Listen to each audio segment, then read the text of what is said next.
in terms of my future, I wasn't really considering photography as like a career. Right. Nor was I art, really. Although I guess it was kind of like I could do that, but I think a lot of it was at that age I was just like money hungry. Yeah. But then I started to really enjoy it and got fairly good at it, I think. And then I had people come to me like, "Oh, can you take some photos of this if I pay you for it?" And I was like, "Yeah, because money works for me." And also, I almost saw it as a challenge because there's a company. The first thing that I did was a company that made like kids like arts and crafts stuff. Okay. And it's just a small company run by a lady in Tunbridge Wells, and she knew one of the girls that went to our school, and wanted a photographer kind of thing, and then they came to me and recommended me for some reason, but then I saw it as a challenge because I was like, right, I'm now taking photos for a business and being paid. Yeah. So I took it seriously and I put in a lot more time than I was getting paid for.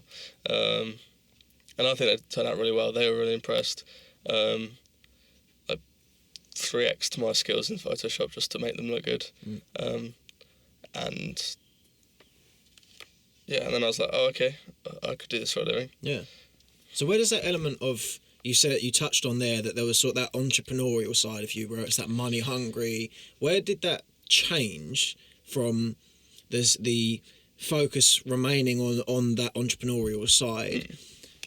When did that change to, no, I would rather sort of pursue the passion that comes with the photography side of things? That's a good question. Well, I guess the reason that was there in the first place was I wanted to be my own boss kind of thing, do something different, be the typical successful, and rich. I mean, I have a lot of expensive taste, especially like I'm obsessed with cars. I can see you looking very dapper today. Thank you. But you know, obsessed with cars and stuff, and I'm like, I need to have a Porsche by the time I'm 25. At least that was my view at the time. Now I've got a bit more realistic, I guess. But let's park that there. Pardon the pun. I'd be interested to see where that sort of that realism has come into play. What does that look like for you now? I assume, as you say, you've still got those expensive tastes, so I assume the Porsche is still on the table. Yeah. What's your perspective with regard to acquiring that? Is 25 still the bracket, or are we talking? Well, not now. I've gone to uni and spent 3 years getting myself more debt rather than earning money. But again, that was another choice that came from realising that I wasn't going to find happiness in a short-term success. And it was also very rare that I was going to get a short-term success in whatever business. So when I was in school, I started a business and, I tried to, and it didn't go very well. It was a watch company, wasn't it? Watch company, yeah. And I lost money on it. But I really enjoyed the marketing side of it. The making the website, the taking the photos for the website and the Instagram and kind of trying to push it. So I realised, I guess, my interests and skills were more in that than the actual analytics and stuff of the website, and the business as a whole. So, sorry, what your question was, when did that change? That I'd be interested just to see the difference in, because it's something that's been quite prevalent in my recent years, of that's changed from working for the intensive purpose of finance towards working for the intensive purpose of what you enjoy with the through road of finance. Yeah. I'd be interested just to see where was there a sort of eureka moment where it's like, do you know what, this is not, like, I'm not happy or I'm not fulfilled in just looking at it from a financial perspective. There's that artistry that needs to come into play. Well, I thought, I guess I could spend the next, I don't know, the thing is I was looking for quick money at that time. I wasn't interested in being, 30 years of growing my career to then be a millionaire. It was kind of, I'm going to do this in the next 3 years, I'm going to be a millionaire. That was the mindset at the time. And then I was kind of just like, actually, this is difficult. Yeah. It's oversaturated.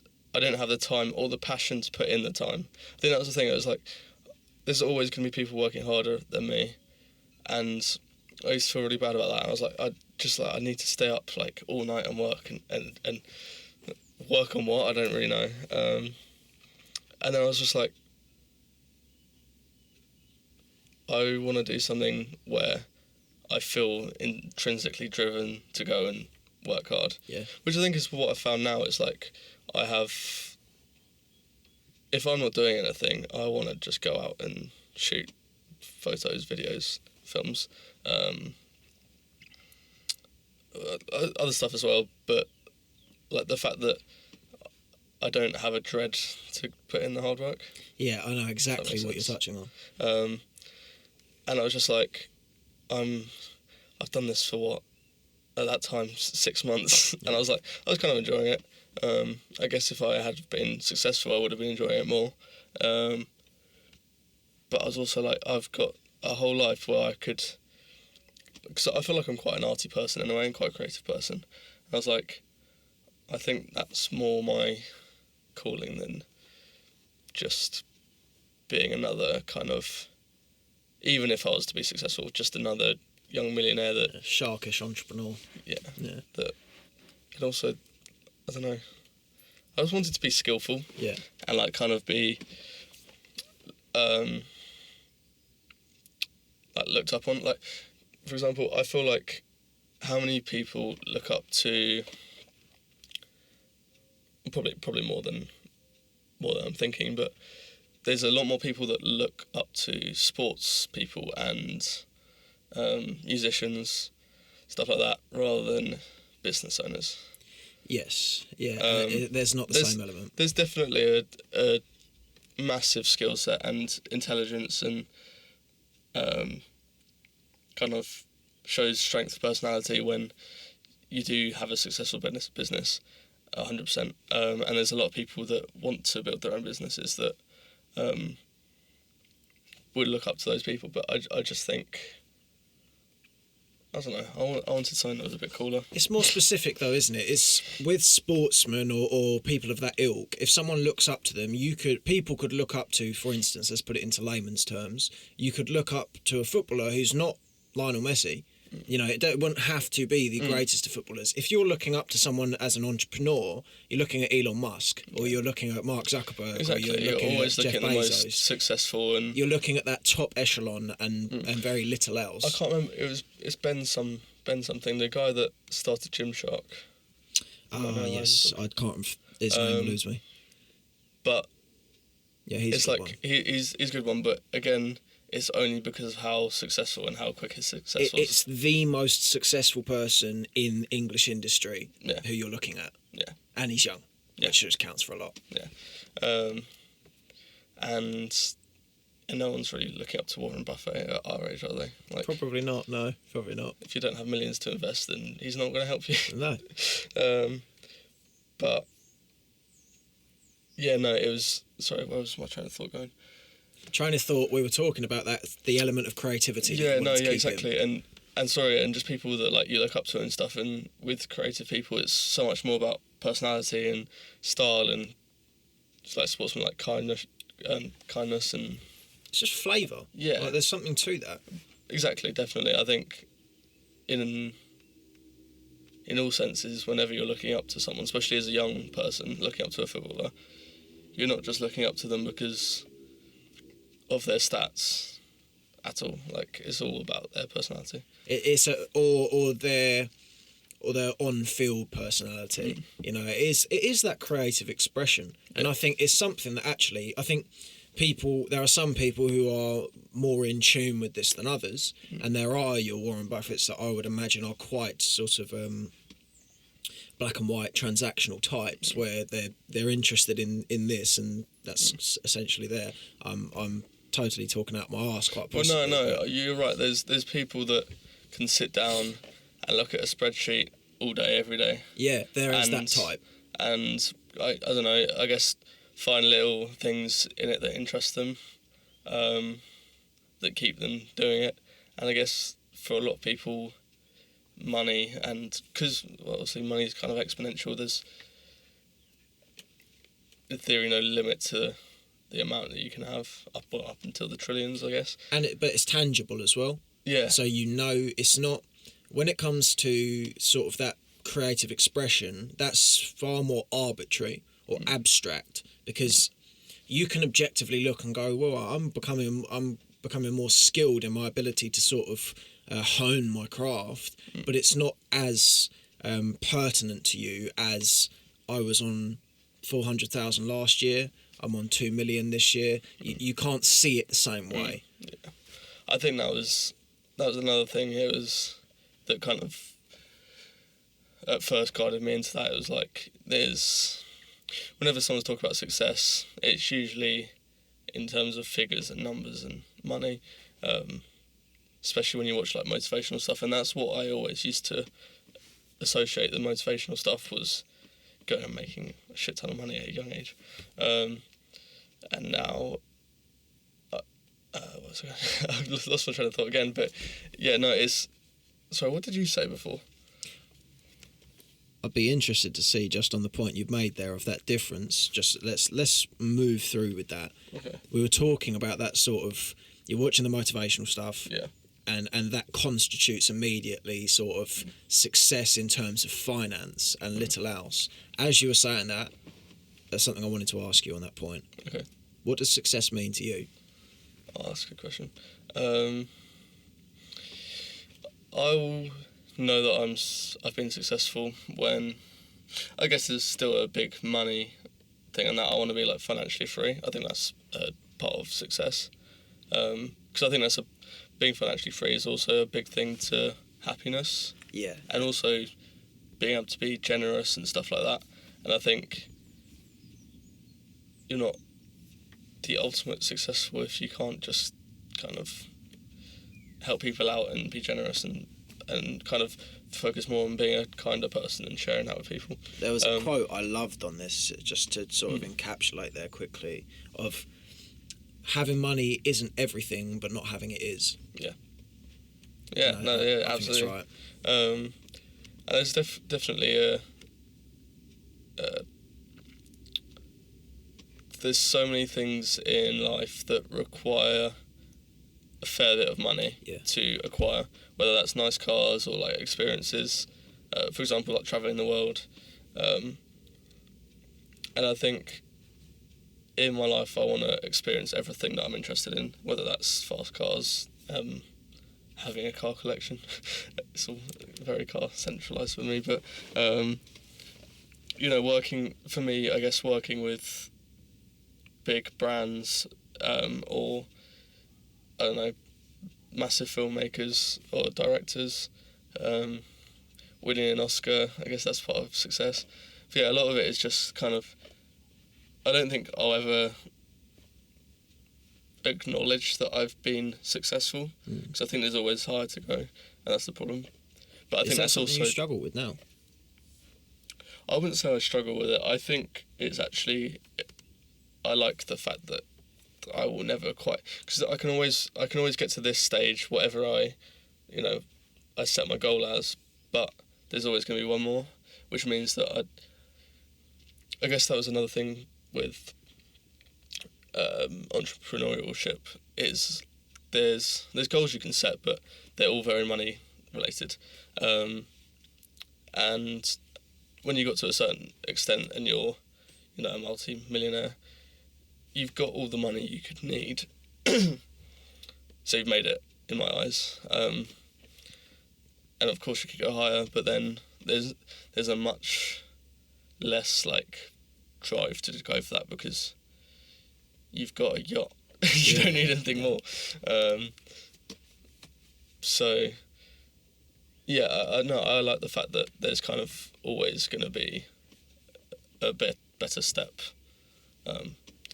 because what's the quote? It's about the journey, not the destination. Yeah, and I think it might be somewhat cliched now, but it is a good point. Yeah. I think there's an artful dance with that, where it's like, from my perspective, and I'm glad you said what you said, because it would be interesting to sort of get a bit polemic here, is from my perspective, I look at it and I feel that insatiable hunger to continue striving on for something and just essentially totally abolish any feelings of weakness or insufficiency within oneself from just pushing forward and succeeding and on all as many fronts as possible doing that. That's liberating in many respects, but also, as you say there, it being about the journey and not the destination means that on my behalf, I look at it and I'm like, well, my journey might be a successful one, but I don't always feel happy about it because there's that constant feeling within you where it's like that conquers. Is Dacre and I were having a conversation. There's a quote that I've sort of coined from this point onwards. The conqueror's mindset has no off switch. Where it's like that desire to keep pushing on means that you keep pushing on, but it means that the thing that's here now isn't enough. Yeah. And it's like, this is where that the element of sort of that balance between the two comes into play, where it's like, in pushing forward you find happiness and growth and success and joy, but if you don't enjoy where you currently are, and you just if you live for tomorrow today, then what are you going to do tomorrow? You can do the same thing. You know, you're going to perpetually be in that state of looking forward. What's your sort of subversion of that? Because it seems as though you and I are coming from this from different angles. I guess the main reason I chose photography and film especially is I genuinely enjoy every single day I'm doing it. Because you know, with that it comes a lot of variety as well, because you're working in different environments, sometimes different countries. Although I haven't done much of that yet, but hopefully more. You've just gone out somewhere though. Yeah, I was in Tenerife a while ago. That was cool. But that's what I mean. It's like I feel like there is always more, but it's something to look forward to. But also, I'm happy with now. Yeah. I think a lot of, like, at the end of the day, I'm not a massive successful photographer or filmmaker, so there is that drive to get there. But also, I guess part of me is like, especially going through uni, it's like 3 years of getting slightly closer, but I'm going to leave uni and be in a very similar position to when I left school. It's like, it's going to take a long time, and I guess that's kind of helped with the mindset of not just getting the quick money and stuff like that. This is going to take time, but I'm enjoying the process already. I will enjoy the process. I just enjoy the job, whether it's, I think that's another thing, is the industry. Yes, you're climbing. Well, as any job, you're climbing to get to a better role, better job, more money, more responsibility. I think I know that my time will come to be there, but I'm enjoying also being at the bottom end of that. I think, yeah. That's a nice way of putting it, actually. I have to say, it's something that when I was previously working in music, it was something that was not anywhere near aware enough for me or salient enough for me, was the importance of actually enjoying what it is that you're doing. You know, it is... I don't agree with the fact that if you enjoy what you're doing, you never work a day in your life, but I do certainly think it goes a long way to meaning that the work you do, you're happy to do. Yeah. I've noticed that in here, doing the podcast, time flies in here. Like, I can be in here for 8 hours between this, editing, and all the rest of it, and it's like, Jesus Christ, where has the day gone? Because I'm enjoying it. It doesn't feel... This is so flowing to me that the time just goes like that. Yeah. And there's a real importance in actually keeping... I think it's important for people to find something that happens to you for. Because, as I say, work is never going to be easy. You will know that photography is hard. Like, I imagine you've had those times and it's... God, this is... It's really... even if you're enjoying it, it's tough. Like, there's that mental strain. Again, it's a thing of just, even if you're doing it, there's people that are better than you and you want to be at that level. You're like, why can't I do that? I think that's the annoyance as well. Yeah, I think you're right. I think there is that element where it's like, I want to get there now. But I think there's so much value in knowing that irrespective of annoyance that can come with it, it's the annoyance that you're prepared to endure. I think, where it's like, in here, if something goes wrong, it doesn't annoy me anywhere near as much as it would if it was something I didn't want to do. Yeah. If this was a 9 to 5 and something went wrong, it would irritate me a lot more. But in here, I can accept that because it's what I want to do. And I think finding the thing for you, which is photography, for me, which is podcasting, where you don't feel like you're working. Like, it feels like a disservice to your craft to call it work. And unfortunately, there's not really much. You start to sound a bit woo-woo if you say, my passion. Well, that's the thing. I think also, I was just thinking about that point. I was like, why doesn't everyone do something creative? Because in my mind, a creative job or a sports, like, I think there's a lot of similarities between creative things and sports, in terms of, like, you got to put a lot of work in to get to a point where you're actually successful from it. And then once you're at that point, you can be very successful. But I think, I was just thinking, why doesn't everyone do it? But then, honestly, I think if everyone truly did what they wanted to, they probably would. But obviously, there's a limit to how, the more people you chuck into an industry, the smaller the fraction of the people that are going to be successful. There's that, but also the world would be fucked if everyone did creative stuff. It'd be anarchy. It'd be absolute. If everyone decided, I'm just going to be a painter today, when you need to do your accounts or when you need an ambulance called out, they go, hang on. That's what I'm thinking. I'll be done in a minute. I always come back to teachers in healthcare. Like, I would hate to do either one of those things. I don't get why people would want to do those things. Why? People do enjoy it, don't get me wrong. And I think a lot of it is the helping people. I absolutely understand that. And I think a lot of it is the payoff of when stuff like that works. And obviously there's lows in that as well, especially in healthcare, where sometimes you can't save someone. Then that makes, when you do save someone, better. But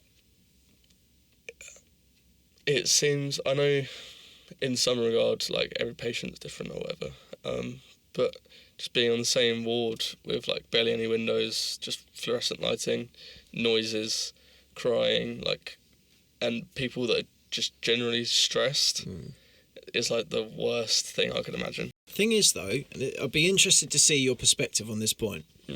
I don't think the creative buck stops at artistry. I don't think if you express to someone, you say you're a really creative person, we constitute that as photography, art, drawing, music, these sort of things. I would argue that creativity is more. It's ephemeral in its sort of position anywhere. I don't think creativity is specifically toward art. I think you can find creativity in anything. Yeah, no, you're right. And I would wage on that point of sort of, why do people do jobs that, be it the nurse that the aforementioned nurse, or your Warren Buffett who's happy to look at a trading scale or chart for 10 hours a day. I think it's that. I think there's a part of the mind that is specifically geared towards finding creativity in some way, shape or form. And I think creativity, even on that, it's like, I would wage that creativity and problem solving are very close entwined when it comes to the mind, because it's that idea of pulling together resources. What do I have in my brain that I can push out as to deal with what's in front of me? If you've got writer's block when you're writing a poem, what do? You look for the resources within your head of, how can I solve this problem? Well, one could argue that when you're getting your tyre iron out and you're taking your car wheel off, if this is something you've never done before, you're still pulling on those same resources. Yeah. Creativity, I think, is one of those things where we say, or I have said, that it's something that some people have in abundance and some people are more deficient of. But I think it's just that reframe of some people's idea of creativity is different to others. Well, I like what you said about problem solving, and how that, I think every industry has problem solving, obviously. Every life, every day has, people come across problems all the time, and I think, like you said about fixing the car and you haven't done it before, even if you do a bit of a bodge job, or who are trying to fix something in your house, there's a thought process that goes, I don't know what exactly the right way to do this, or I don't know exactly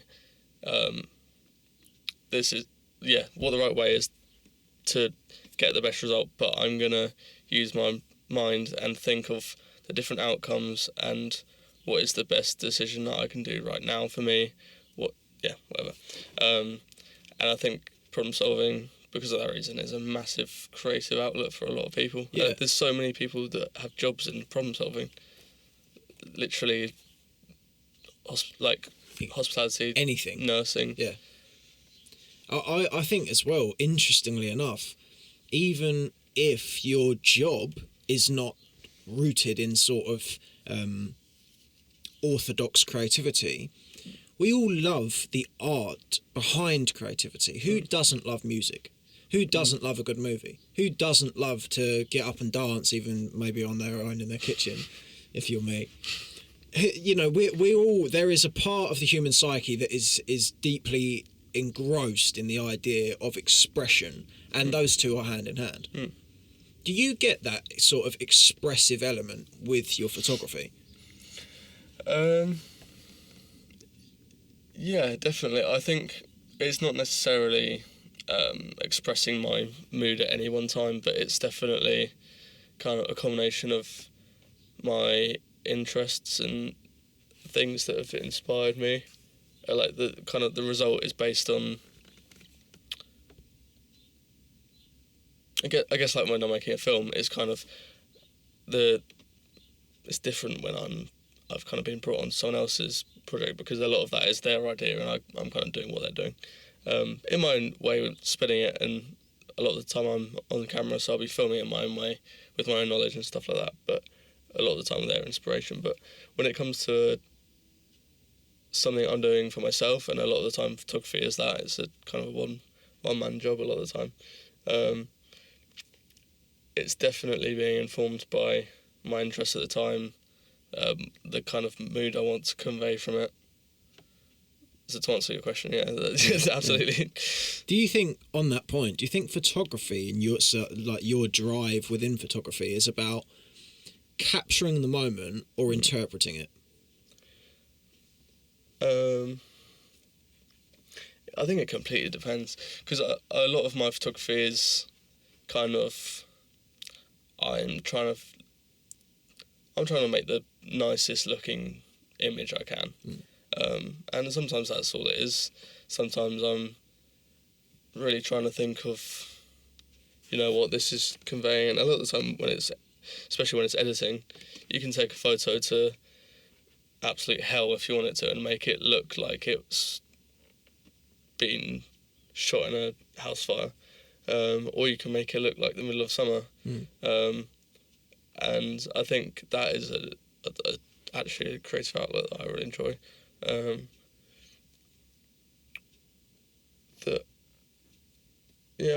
think there's a lot of the time it is kind of replicating other people, especially with film, because I'm still learning at the end of the day, and I'm trying to, what are the successful people and the people that get in big films and big jobs doing, because that's what I need to do. Yeah. Before I can start really going batshit crazy and doing whatever, because I think once I've got a certain level of, what's the word? Aura. Yeah. And then I could probably go off and do random shit and people would call it art, but you can start sticking bananas to walls then, and exactly, and filming them for an hour, and especially what the French Revolution was, wasn't it? Something like that. But yeah, I don't know. I think there's a lot of replicating, and it's not necessarily all intrinsically sourced. But I hope that one day it will be. Yeah, definitely. Do you find there's an emotional element to your craft? Yeah, yeah. They can be. Yeah. I think it depends on in what sense. First of all, let's lay the foreground. What's your favourite picture to take? To take.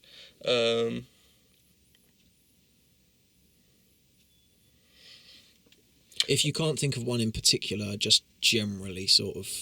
I've got, like, favourite photos, and a lot of them are because of, how they look and, I don't know, the lighting in them or the composition and the photographic correctness of them. But in terms of going out and actually... what's my favourite photo to go and take? I would be going out with friends and stuff on a summer's evening to the middle of a field. It could be a pretty awful photo that's not going to go anywhere and not going to get me anywhere, but spending that time and having that documented with a mate, or when you get them where they're not expecting you to take the photo and you see them happy, and then they see it and they're like, oh, I look really good in that, or I look really happy, and I don't know, I think it also brings a certain level of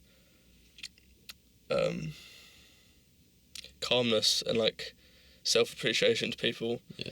Because a lot of people, you don't see yourself in everyday life. You don't really hear yourself in everyday life when you're talking, because your mind's elsewhere.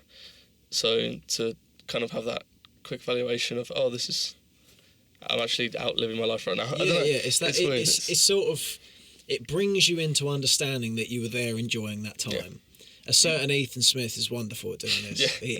He's forever taking wonderful photos, and it does bring you that happy feeling where you take a nice photo of me, and it gives you that nice sort of, oh, I'm having a, like, you're having a good time. What's I think also kind of nice about it is when it's much less of an importance than the other stuff, but is when someone takes a photo of you, and it's really flattering. Yeah. When someone's like, oh, you've taken the time and either looked at me and thought, oh, that would make a nice photo, or like, oh, you look good at the moment, or even if you just happen to have your camera out and you're pointing in that direction and you've taken the photo of me, you haven't pressed delete. Yeah. And there's a certain appreciation to, like, oh, I don't know, there's a bit of appreciation. There's a conscious element of just...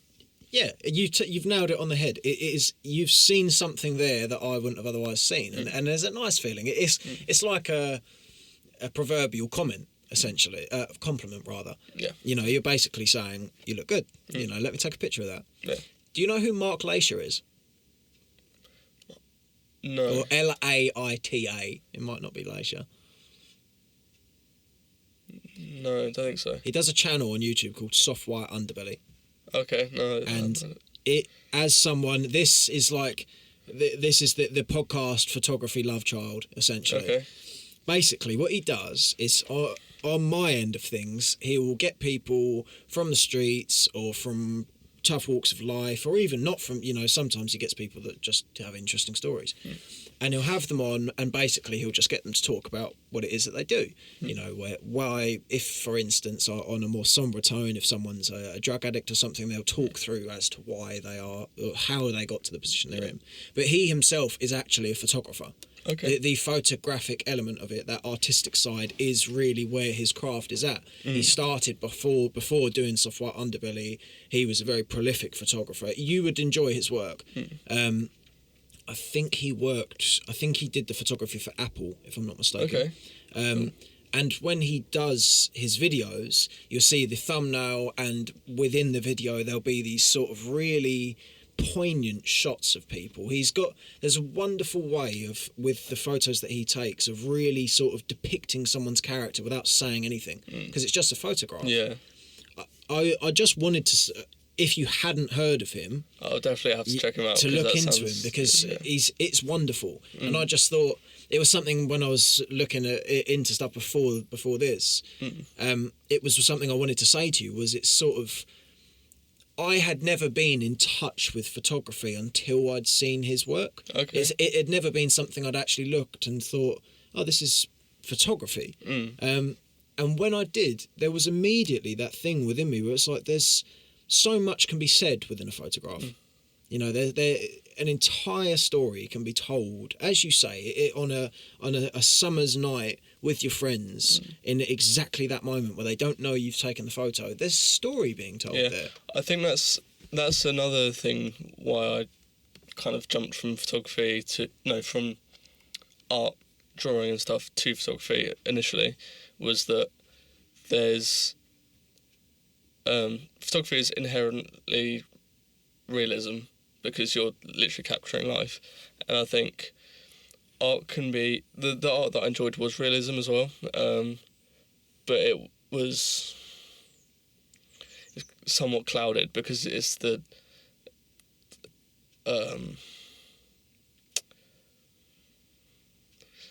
with photography it's like you give two people the same camera or even different cameras, completely different cameras, and you tell them to take a photo of someone in a certain scenario, it will look pretty similar. You tell people to draw that, it would look very different. And I think that's what I mean by clouded. Like with photography, you're going to get a very, very similar result to someone else unless you put your own spin on it. And that's like what you're saying about this guy where he can capture someone's character. That's through his like a long thought process of how can I capture this person's character or what I perceive this person's character to be. And yeah, I don't know. I am definitely waffling, but it's do you know what I mean? It's like, I don't know how I've lost my exact train of thought, but in a way where I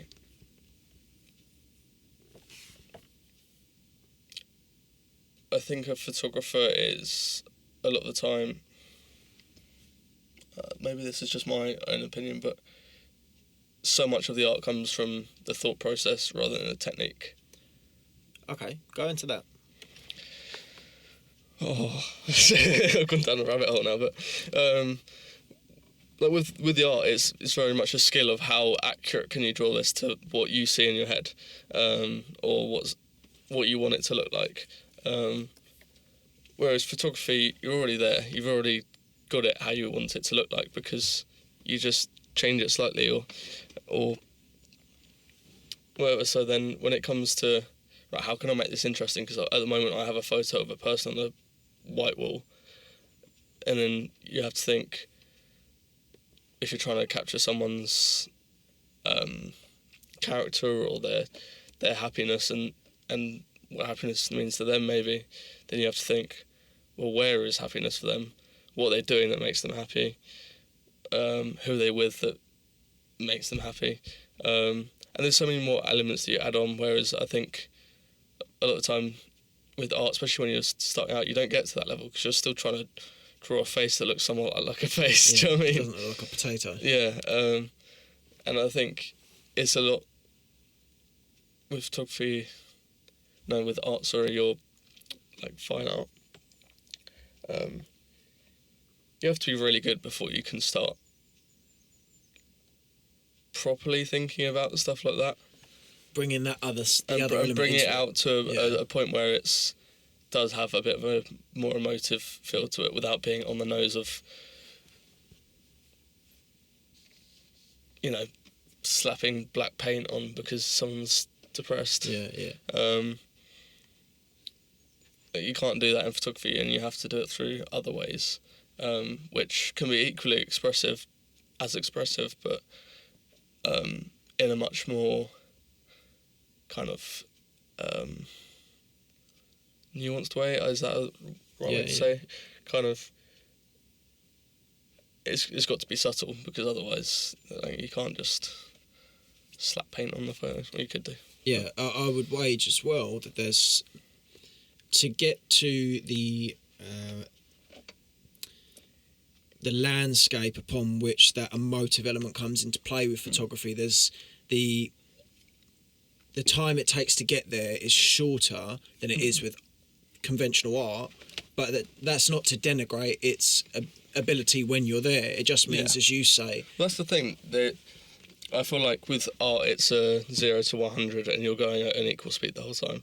With photography, you're like 0 to 80, and then that 80 to 100 takes a while, but you're still progressing. You can still get better. You're just already there because you have a photo.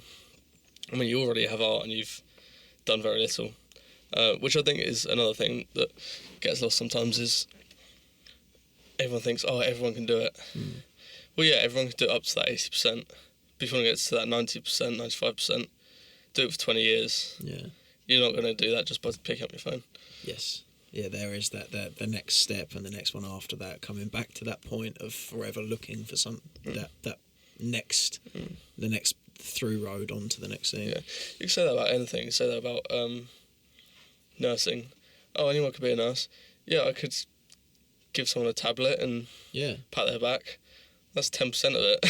Yeah, are you the best nurse in the world, though? Yeah, someone is. Exactly. And literally everything. Chefing. Yeah. Oh, I can cook. Chefing is a very creative act, actually. Yeah, exactly. There's a lot of artistry to chefing. I think photography kind of gets bundled in as less skillful art form. But I think there is that perception that it feels so accessible. Yeah. What's your perspective on that when someone says that?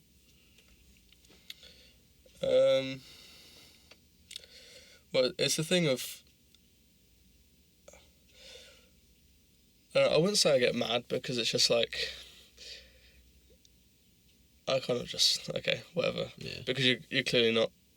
You clearly haven't thought about it in a deep way, which is absolutely fine. But it's the same thing when someone's like, oh, your camera takes really good photos. I'm like,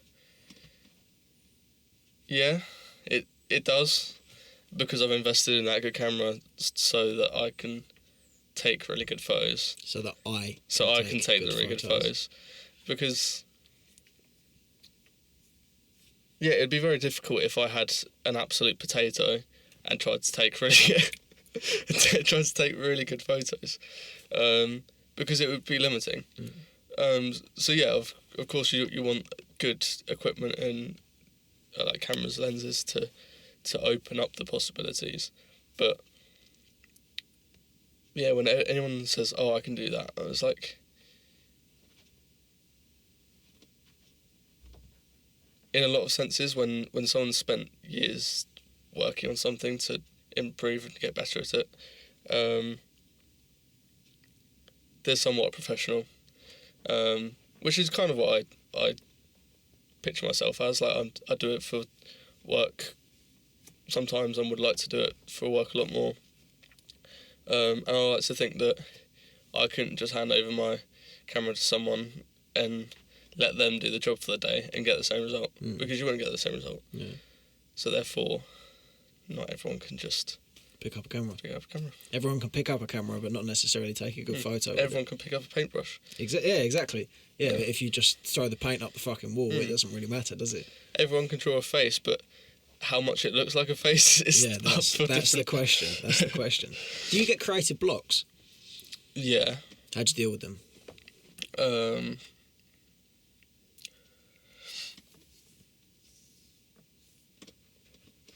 I don't know. A lot of the time, it is a waiting game for me, and it's kind of just. A lot of it isn't creative blocks. A lot of it is just kind of a slight dip in passion. I think when I do something a lot, it starts to get a bit tiring and boring, and I just want to go and do something else. So a lot of the time, I will just, if I've had a busy week of filming or planning for a film, or maybe I've just been actually doing paid work, taking photos of, like I said earlier, the some arts and crafts stuff for a business. I'm like, I'm bored of looking at this. Yeah. I think that's more it, the boredom, rather than of worrying about not being able to come up with something creative. A lot of it is just going and doing something else. So you would, toward the side of, if it's not flowing, move away, come back. Yeah, definitely. Because I think the flow state comes from like concentration and enthusiasm for it. It's not knowing that you're doing it. Yeah, exactly. Because you can't force it. It's creativity is essentially ideas coming to you, and you can't force that. So I think a lot of it is the approach isn't to. Well, a lot of the time, if I need to do something or I'm trying to get inspiration from stuff, it would be very much that I go and find inspiration. And a lot of the time that does help kind of enable me to think. A lot of the time I have an idea of what I want to convey with a photo, most of the time with a film or cinematography, and it might be that I just don't know technically how to do it, or I don't know quite how I want it to look, and I think this inspiration helps a lot with that.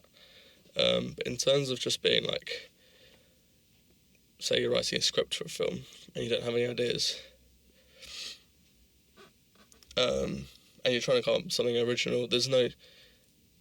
I mean, you can try and put yourself in a position to be inspired, but I think a lot of it is just take a break. Yeah. Because it's not going to be your best thing if you're not, like, 100% interested in... Exactly. It calls back to that, the friction that comes if you don't actually constitute it as your I bet joy. It's probably the same when you do music and stuff. Yeah. If you were to do a 100-day challenge of making a song every day, that would get really tiring really quickly, and the work would become probably worse because of it. And you'll carry on. You'll be pushing things out. But and it would probably be quite repetitive as well. Yeah, it would be. In terms of not only your day, but the stuff you produce is probably going to be quite similar because you haven't given yourself time to be inspired by new things. Yeah, you need. That's the thing I love about creative acts is you're pulling from the world all the time. It's I saw something there that I quite like that, or you know, I want to talk about that, or I want to take a photo of that. You know, it's as you say, without that stimulation that occurs as a result of just walking through the world and seeing things. You're not going to change anything. As you say, you're going to take the same picture, you're going to write the same song. Yeah. I would approach the creative block like I would approach a 3-point turn, where it's like, you don't, if you can't get out, you're not just going to carry on driving forward. You're going to take a step back and then you're going to go again. And you might have to take another step back and go again. It's that, I think it's very easy when you're trying to make something to think that the more output you do, the better it will be. It's that grind set of what we talked about earlier. 100%. Yeah, especially with creative things, but I think probably with most things, which is what I really don't understand. People that there's some people that choose to work all the time, like all the time, and I don't know exactly why, but surely you're not enjoying it as much as if you were to do that half as much as you're doing it. Yeah, I mean, I think there's a real malignant element to the perpetually working man, because I notice within myself, as someone who has for quite a long time dealt with problems via work, as in, if I'm not feeling good or if something's gone wrong, let me just ramp that up and everything else will fall into play. It doesn't work that way for me. But I think for a lot of people, I think a lot of the time, coming back to that sort of financial tangible element, it's the same thing with work and hours, where it's like your self-worth might be horrendous, but if you do 12 hours of work today, then you go, well, I've got to be doing something right because I've been doing 12 hours of work today. You can't. Chris Williamson had a wonderful point on this that I shall shout from the rooftops from this point onwards, is sometimes the best thing you can do for yourself is go to the beach, have an ice cream with your friends and pet a dog. But in your head, good luck making yourself think that you've been successful, productive day doing that. It's a fine dance, and it's one that I'm forever tangoing with, because as you say, it's that stepping away that creates the push forward, and without stepping away you don't push forward. You do stagnate, but in line with that idea of sort of working as to attain self-worth, it's so difficult to pull away from that and not. You just attach yourself to it. You go, if I just work all the time, well, I'm obviously doing something right. It's also, I think, about building a sustainable lifestyle. Because again, if you're working all the time, you're gonna get, I don't know, 250 days work done in 200 days. But if you just relax on the extra 50 days that you're making, and just take some time to do other things. Like I play the guitar and stuff, and that is another creative outlet that when I tend to be quite busy at uni, and a lot of it isn't creative stuff. It is just like writing or making plans to meet someone, to then organise something, for then the film to happen. And a lot of it is very kind of meeting orientated. And I have long days where I will work hard, but if I get to the point where I am literally like, I just want to go to bed, or I just want to do anything else but this, I let myself do that, because otherwise I'm not going to get anything done. And like, I'm just going to get really fed up of doing it as a whole if I'm pushing myself through the, I think to a certain extent you have to have some resilience and do the work when you have to, but you also like listen to your mind, and if you're just not in the mood, it's the elusive balance though, isn't it? Because as you say, I like the grind set is the best way to put it. That has indoctrinated and so deeply ingrained within people that doesn't matter how you feel, do it. Carry on going, keep going, 10% more, keep going. Yeah, I agree. But as you say, there comes a point when it's like, if you're just tired and it's not there, leave it alone. Go do something else. I think... Because that's not being productive. That's probably the least productive thing you can do, because you're not getting work done compared to the amount of time you're spending on it. Yeah. And you're getting even more tired and... You're getting more tired, so you're going to do less for a longer amount of time. As you say, you might sit in here for 10 hours. Less quality as well. Yeah, but what's the point? I think the number one deathbed regret is, I wish I didn't spend so much time working. And yet, we are so deeply entwined with this idea that the more we work, the more output we have. I'm on a somewhat of a sort of hippie arc at the moment, where it's like, I know that in order to enjoy life for its fruits, you need to, as you put it, there is money required. If you want to take care of your family, if you want to bring a child into this world, if you want to buy your friends something nice when you're just going out for the day or something, if you want to do that, you need money. And the best way to get money is to work a lot on something. And in terms of creative acts, the ceiling for that is so much higher, which bleeds into that idea of, if I just work more, I'll get there quicker. But, back to your sort of the example of that extra 50 days that you might put on. You might have spent 250 days working in 200 days, but how many days did you spend with your friends? Just enjoying the day. And that counts for something. Yeah, definitely.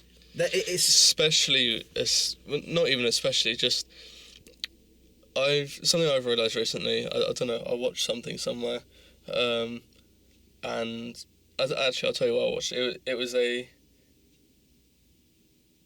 just an Instagram reel or something, but it was someone speaking to their mum or their dad that's passed away, being like, "I'm so happy that I'm young. I'm so happy that I'm able to run. I'm so happy that I'm able to stay up late and go on nights out with my friends. I'm so happy to..." And it was all these things that were just like, there's so many things that we can do now that we won't be able to do when we're older. In terms of enjoying life and flexibility and strength and all those things come to it as well. So why are we trying to waste away those precious years on the grind set? Yeah. There's people that are like, if you just stop drinking, stop going out, and just lock in for 12 hours a day for the next 3 years, you'll set yourself up for life. Yeah, but I would have missed missed the next 3 youngest years I'll ever have. Yeah. And I'll also be in a position where after 3 years I won't have any friends to enjoy that money or time with. And a lot of it, like I said, is kind of sustainability and enjoying life gradually. Now. Yeah, now and also setting yourself up so you can enjoy in the future. You know, I'm not saying blow your youngest years by, I don't know, dying in the next couple of years because you've pushed it too far, but having a healthy, sustainable lifestyle that you're enjoying now as much as you will in 5 years, 10 years. That's the way to do it. There's something I was thinking about earlier on this point, actually, was I have for a long time considered that I am not warranted happiness until I earn it. Now, I think it sort of came to me earlier that it's not, you don't need to earn your happiness. You don't have to, there's not something you have to do to become happy. There are things you can do to be happy, but it's not the natural state. You don't have to do something in order to be happy. You should allow yourself that. This is why I think it's I think this communication or this point needs to be really pressed into people with, if you're someone who wants to strive towards things, this is something that needs to be at the forefront of that for all acts of your life. Yeah. If you can't allow yourself to just go out and enjoy something, just absent of going, you know, I'll think about it on the basis, I'm better now than I was, but where it's like, how am I going to go out and enjoy tonight if I don't get all this work done now? It's like, you could just go out and enjoy the night. Like, it is, I think we assume when it comes to progressing forward that we're in this sort of like productivity debt where it's like, in order to attain happiness, I need to fulfill my debts. And it's like, how is that going to work for you on the day when you're, for whatever reason, work's not available, but a lovely day is? You know, what about when it's, I don't know, you, for whatever reason, work's not accessible today. Your family and your friends or whoever have said, let's go out at 10 and let's go for go to the beach or something. Let's come back let's go for a nice thing to do beforehand. Yeah, well, what am I going to do? I can't do my 50 push-ups before. No, I think there's this idea deeply indoctrinated into people now on the point of growth that you aren't allowed to be happy until you've got something. That is totally wrong. Yeah. It's totally wrong. And you will reliably lead yourself to discontent doing that because you don't enjoy the world. I think there's something to be said about whether your routine is actually controlling you more than you're controlling it. And I think a lot of people are in that state. I have for a long time been in that state where it's like my routine is the precursor to my happiness. If I don't fulfill that, I can't be happy. Well, that sounds like something else but you is in control, and given the fact a routine is supposed to put you in control, it obviously isn't working the right way. Now, don't get me wrong, there is absolutely the necessity for ambition and striving and finding something within yourself. You need that. You need that desire to do something. And it's useful. You will find happiness within that. But it's not the only route to happiness. I think, some sort of drive in someone is important so every day doesn't look the same. Yeah. Because, or at least doesn't feel the same. Even if you are doing, 9 to 5 and your weekends look exactly the same every single week. If you're finding happiness in that, then absolutely that's good. But I think without looking forward and having ambition and stuff, you're not going to see past that, and it is just going to be you're doing the same thing every week for I don't know what's going to feel like the rest of your life. But you're absolutely right. I think in some ways happiness is something to chase and keep in your mind as like that is the goal, really, isn't it? Why do we do anything? Some way, shape or form, it's to be happy. Yeah, absolutely. I think a lot of the time, if we were to go back 400 years, and I was to put my personality in that, and my person in that scenario where, you know, there was no online stuff. There was barely even there was, I guess, even further than that. Let's go back like caveman times, and I put myself in that place. What would I be doing to be happy? I would go on a walk, go and climb a tree, and probably jump in a lake. Yeah. You go and hunt something with your friends, bring it back to your family, and have a nice dinner around the fire. Not once would I think, oh, I wish I could do something really grueling for the next 4 hours so that I feel like I've done, like I deserve the happiness. You just go out and do it. Yeah. And I think there is, it comes back to that grind set and the productivity debt thing that you said. Like, if you've got stuff to do, then absolutely dedicate time to do it, but you don't have to feel like you have to overwork yourself. And you shouldn't. This is why, and it's hard to thread this needle, because as someone who's very fond of your David Goggins of the world, I think there's intense value in those people and that way of being. But also, I think it does just, it dangles that carrot too far away. And that carrot is your contentment. And I think it calls back to this point. When anyone goes out for those extensive runs, or they do those grueling hours of work, or whatever it is, you're doing that as to attain a feeling of fulfillment within yourself. Fulfillment is the byproduct or the through road to being happy. And you don't feel happy when you're always trying to achieve happiness. There needs to be a point when you just come to realise and come to settle in the fact that your standard way of being is one of happiness, not hinged on anything. Not I'm happy so long as I did my morning routine. No, you just learn to be happy. This is why I'm a massive advocate of meditation for this point, because it really allows you to actually understand that train of thought that goes on in your head and be aware of the fact that you're thinking about these things. It's really important. Yeah, I think what you said earlier, or we said earlier about how,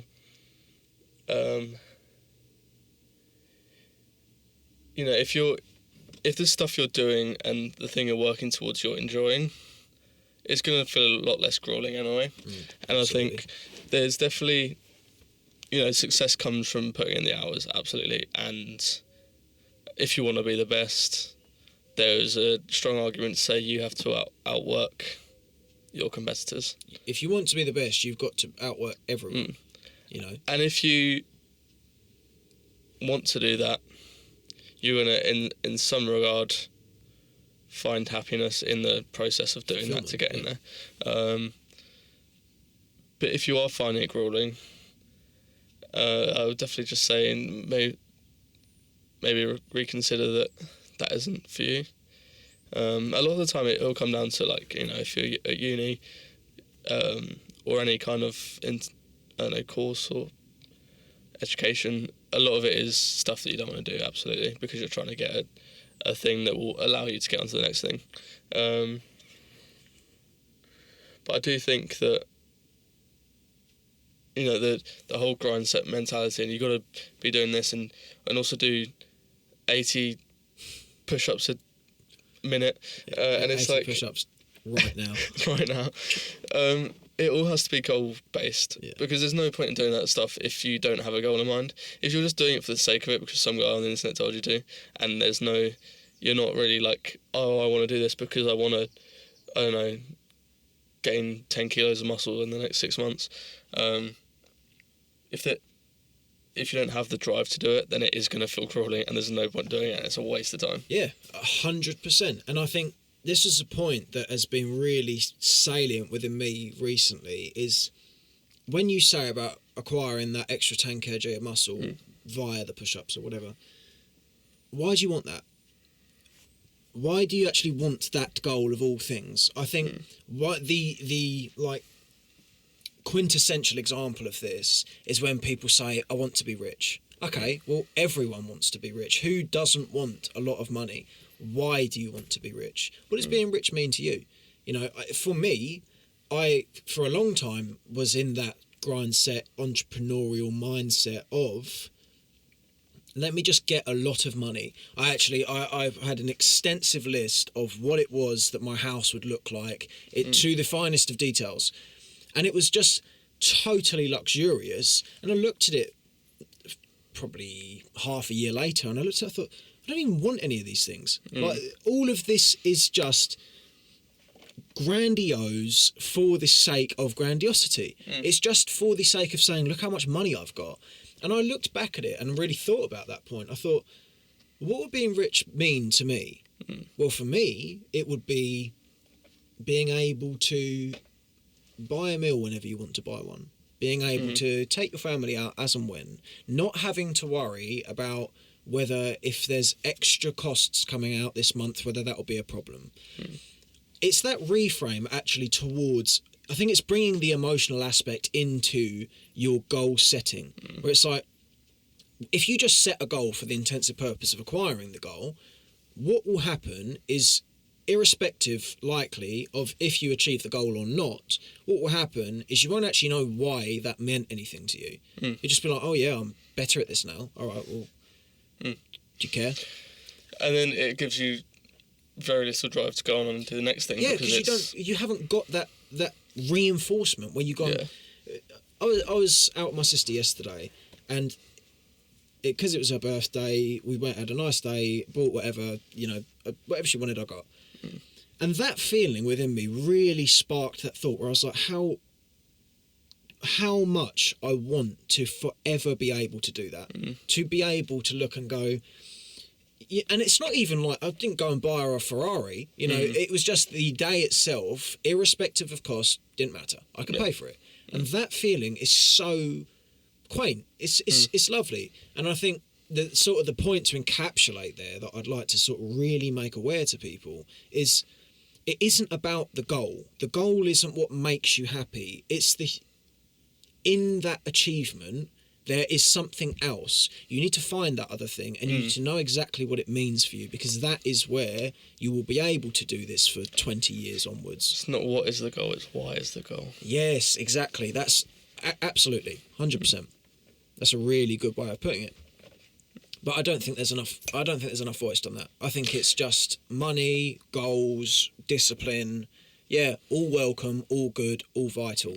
But at some point, you've got to just do things for the sake of doing it. It's living for the sake of living. As you say, when you were a caveman, it speaks of the cushy comfort of the 21st century, that we actually now have to build vicinities where we put these machines in them as to go and do some really hard work, otherwise a gym. Yeah. Because life is too easy. And it's like, that kind of says what it says. Where it's like we're in a point now where we have to make things hard as to feel fulfillment. Well, at one point in time, we were just fulfilled. So there is we are capable of doing it, because once upon a time we did. I do find it so funny, actually. It's funny you said that about just gyms in general. I mean, I go to the gym, not like regularly, but I do. I've started going more. But I find it so funny, you just have like 50 people in a room that aren't talking to each other, all with headphones on, moving big heavy bits of metal. Yeah. And they'll all do it for an hour, they all get sweaty, they all get hungry, they go home, they have a shower, and that was how they spent over 2 hours of their day. Yeah. What's your opinion on the gym? Are you a fan of the gym? I'm not a massive fan. I enjoy the feeling of there's some workouts that I enjoy, definitely. And I think when I go with mates, I do enjoy it because it's also a social thing. Yeah. And I definitely feel better about myself because I feel like I look better. Yeah. I feel stronger, and I guess it's a bit of like kind of a dopamine hit of feeling healthy. Yeah. But I think there's, I don't know. For me personally, I think the gym is a lot of money, and actually more important to that is a lot of time spent. You know, if you're going every single day, and you're trying to, you know, get the most out of it, you're spending, an hour and a half there. I think hour 15 is probably a good workout time for me. But then you've got to go there, and then you probably want to eat before, so you don't feel like shit when you're in the gym. You're probably going to be hungry afterwards. You're going to want to shower. It's a couple of hours out of your day. You've got to block off about 3 hours and if you're doing that by yourself and you're putting your headphones in and you're in a room full of other people that are being equally antisocial, there's, I don't know, I feel like there's so many better ways to spend my time. Especially, I guess it is also goal orientated. I'm not massively driven to put on muscle, or like I like the short-term feeling of like the pump and stuff, and I like the social aspect of it, but I guess I'm not as driven to, that's not a goal of mine, so I guess it's not for me as important to have in my lifestyle. I think the thing with the gym for me, it's like, I don't like the gym. I don't like it, but as you touched on there, I do like what it does for me, and that's worth something. I think to sort of temper the hippie stretch of this conversation, you do need to sometimes do things just because you don't want to, because they are good for you, and the gym is like the best example of that. Yeah, absolutely. You're right. You know, you can't get around the fact that if you're healthy, if your body looks good, and you get that serotonin pulse of doing something that's good for you, that's good. Like, it doesn't matter. Even as someone who doesn't like the gym, it's something that I wouldn't say to people, let's get rid of that in your routine because it's not worth it. But I do think you're right that some things are more important than other things. And also, a point I'm going to make a video on its own behalf for this, because I think I just need to. You should need to find the most fun way of doing things that are hard. And I think on that, with the gym, I would wager a lot of people will say, I'm going to the gym because, you know, it's hard, I'm going to do this, it feels great. Well, if you go to the gym 3 times a week because it's hard and it feels great, is that better than playing football 5 times a week? I would say probably not. If you play football for twice as long, nearly twice as much, you're going to be much healthier. That you might not necessarily hold as much muscle on you, potentially. But I think the point I'm trying to make is, I think there are ways to do the hard thing in a fun way. And I think if you sort of flip this goal orienting on its head, if you want the result of fitness, do it the most fun way. Don't do it the hardest way. Well, I think that's what, I guess, what we've kind of been saying up until now is a lot of the time, like, don't put yourself through unnecessary discomfort and stuff. I definitely think discomfort is a good thing, and it's in terms of growing it, like, as a person and as you know, your career and stuff, and just that's basically what discipline is, isn't it? Is learning to deal with discomfort and having control of not just urges but like what you should be doing. So I just want to reiterate that I absolutely agree that is necessary, and it's not a case of you can't just live your life doing what you want by the minute. The hedonic treadmill will get you nowhere. Yeah, exactly. But to, like what you just said, what did you just say? Well, let's go into what it was that you were saying, that importance of, even if the importance of doing things the fun way, as to attain the goal anyway. Touch on that importance of still, that discipline still needs to be instilled. As I put it there, if you just do the fun stuff, you will feel that bitter feeling of discontent at some point. It's the balance. Yeah, definitely. I think, well, it's not just doing the grind set all the time. And it's not just doing nothing all the time. It 100% a balance between, having times where you're in a certain level of discomfort and you're, pushing yourself a little bit to do more work than you'd like to do the work that you don't want to do that has to be done. Or maybe set aside 2 hours of your day to go and achieve a certain other goal. And if that's bodybuilding or getting better at playing music, but that's not your career, that's absolutely fine. I definitely think having a balance of life from the enjoyment aspects, the stuff that you don't want to do, the stuff that you enjoy that isn't going to necessarily progress you anywhere, like seeing friends and family, and just watching TV. I think that's perfectly fine as well. I think that was another thing that sometimes I feel bad about, playing games and watching TV. It's something I've danced with for a long time, a real feeling of guilt just for watching TV. Yeah, especially as soon as I turn my Xbox on. There's been times where I turn it on and I go, I shouldn't be doing this, and I turn it off again. It's like, pick up my laptop and, I don't know, I guess, be more productive so I can go and be happy. I think a lot of it is like, you've got to be somewhat disciplined and go and because that's how you get success. You can't, be completely successful just by taking the easy route and just doing the things you want to. But absolutely don't be so fixated on your goal that you can't do anything else but that. Absolutely. I think, going back to what we were saying, we've kind of touched on both sides of it. It is just a balance of that. It is a balance, and I've found the best way of balance is, I don't think balance is 50-50. I think when it comes to discipline, it's more like 70-30, where it's like most of the time you do the right thing. You do the thing that will progress you. You do the thing that you tomorrow would want you to do. And the other time, let your hair down. It's harder for me. And also that 70% of progressing and stuff isn't always just doing the most grueling. Like we said, that 70% trying to do the right thing and the productive thing could also just be getting an early night. Yeah. It's not necessarily staying up late and researching for hours. Just do what's right for you to be healthy and sustainable.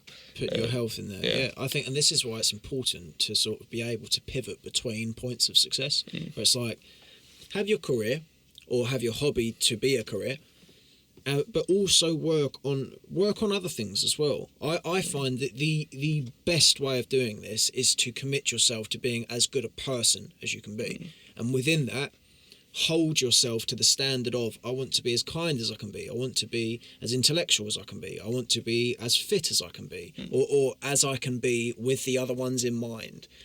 I think when you do that, when you can pivot between, right, I'm starting to run on fumes here when it comes to work, let me go take the dog out for a walk, make sure he's all right, and then I'll come back, maybe do something. If it goes again, maybe I'll go out and go to the gym or something like that. I think it's that pivot between not just having that single focus of improvement. And this is why the gym is a good thing for people, because you can, just because it doesn't work for me doesn't mean it doesn't work. It doesn't quite hit it for me, but for a lot of people, Joe Rogan speaks of the fact that it's like, of all the storminess that comes within his mind, the time where he can really just let that go and enjoy the moment and really be present is in the gym. Yeah. So there's obviously a place for that. I think it's, if you can have a number of projects to work on with the sort of ever-present one, the omnipotent one, I suppose, being yourself, you as a product, that's the way to do it. I think, yeah, absolutely. If you can push yourself so that when you're working, you're working more than average, and when you are working, you're working at a more productive rate than average. That's only going to come by also having the most relaxed and the most restful rest you can have, because you can't just you're going to have a massive burnout if you do that. And if you kind of don't take into consideration rest and stuff. And I think also, as much as gym can be what's the word, like exasperating task that's taking a lot of effort and stuff, it can also, like I said, actually be a bit of a relief, and I feel like a bit of a rest because of the getting your mind off of it, and also just like getting built up for, I don't know, I feel like I can quite often feel like a tension where I'm not necessarily like my body, but like I don't know, I feel inside like I just need to like get energy out and power and and like, and I hit something hard. I kind of wish I had a boxing bag I would never use it for boxing. Yeah. But you know, when there's just sometimes where you have that thing up and you just want to punch something really hard just once, I'd be like, okay, that's fine. Yeah, I think I know the feeling. That's I've got what a boxing bag outside. Yeah. And I think the gym, like I said, the gym can be as much a grueling task to hit your goal, or it can be a bit of a relief from the other stuff that you're doing. It's the exertion and that release that comes with it, and it's energy breeds energy. So if you exert energy, you're likely to cultivate energy. I think that it also doesn't work for everyone, and some people, if you hate the gym and it is grueling and you find no relief from it, and you also don't have goals in getting a slimmer or more muscly body, I don't know. There's almost no reason to go to the gym. Yeah, go do it another way. Go and do something else. There will be something that you enjoy. And it's like, same with getting up early. If you're inherently not a morning person, it doesn't help you hit your goals, and you're not happy because you're getting up earlier. Don't listen to the YouTube videos that tell you to get up at 5:55 a.m. because it's not going to work for you, and that's absolutely fine. Yeah. And I think there's ways where you can introduce discomfort that's productive, and there's ways that you make yourself very unhappy. That's one of them. Put. It's a really good point. Really, really good point. I think we need to take the advice online for what it's worth, but with a pinch of salt. If it doesn't, I'm a proponent of trying it, seeing what it's like. If it doesn't work, let go of it. You know, I was the person at one point that was getting up at 5 a.m. and going for a run after having a cold shower, and it's like, like the cold shower has worked, that stayed, but 5 a.m. no, thank you. Yeah. Like it's just too early, and I'm tired by 2 o'clock. So what's the point? Yeah. You need to. It's why critical thinking is so useful, because in being critical with what comes in, you can look and go, is this an ego lift or does it work? You know, if it's just satiating my feeling of David Goggins would be proud, well, David Goggins doesn't know you, so he doesn't care. He doesn't care. You need to care. You need to do, and it speaks of a different form of discipline where it's like being stoic enough to go, that doesn't work for me, but this does, and doing that and making sure, of course, if a virtuous life doesn't work for you but crack cocaine does, we should probably move some things around here. But if the gym doesn't work for you but running does, go run, because you're going to get as much, or in you know, you might not have the bulging bicep, but you will have the health. You know, well, exercise is healthy for everyone, obviously, in a physical sense, but also in a mental sense. There is exercise scientifically reduces stress and kind of equalises your hormones, stuff like that. But yeah, like you said, the gym is just a form of exercise that can be replaced with so many different things. Whether that's a team sport that you do once a week, or I don't know, as long as you're doing something, like I don't think you have to see the gym as an essential part of everyone's routine, because if you don't enjoy it and your goals aren't in that, but you would enjoy football, and it doesn't even have to be necessarily goal orientated, I guess. If you know, it could also just be like the social aspect and the enjoyment of it and what it does for you. I think there is a big thing at the moment, especially, well, the last few years with the whole kind of motivational speakers, where it is go to the gym, or go for a run. if you want to ride a bike, go ride your bike. Go ride your bike. What's coming up next for you with regard to photography? Where do you want to take this? That's a good question. Well, I'm still kind of in. I still love doing photography and stuff, but I've gone to uni to do film production, because I guess the sky of, like, the limit of what you can do is higher. The rate of progression is slower, which is kind of weirdly why I wanted to do it.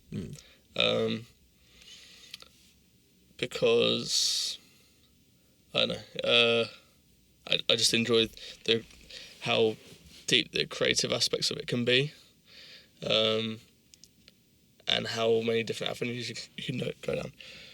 So I definitely want to stay in film rather than photography. I still enjoy photography and will do it as a hobby. And if someone asks me, "Oh, can you come and take photos?" I'll absolutely come and take photos. But yeah, I definitely want to explore the film thing a bit further. I'm trying to kind of build my network of who I know at the moment, meet people in the film industry, get work shadowing like cinematographers and stuff, and just try and, in some regard, get into film, whether I'm just a runner on set of a TV show or anything really.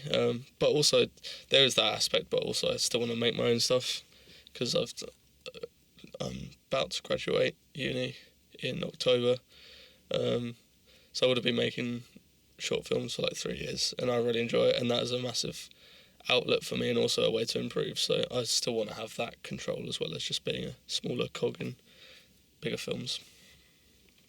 That's what's next for me, I think. But Ollie, I have to say, I was looking forward to this conversation for a number of days beforehand, and I was interested to see the perspective that came from your craft. That has been exceeded tenfold. Your mindset and your perspective towards things is really, really refreshing. And I have to say, it's been a wonderful conversation. It's been nice to talk to you too. Thank you for having me on here. You're more than welcome. You're always welcome. Thank you, mate.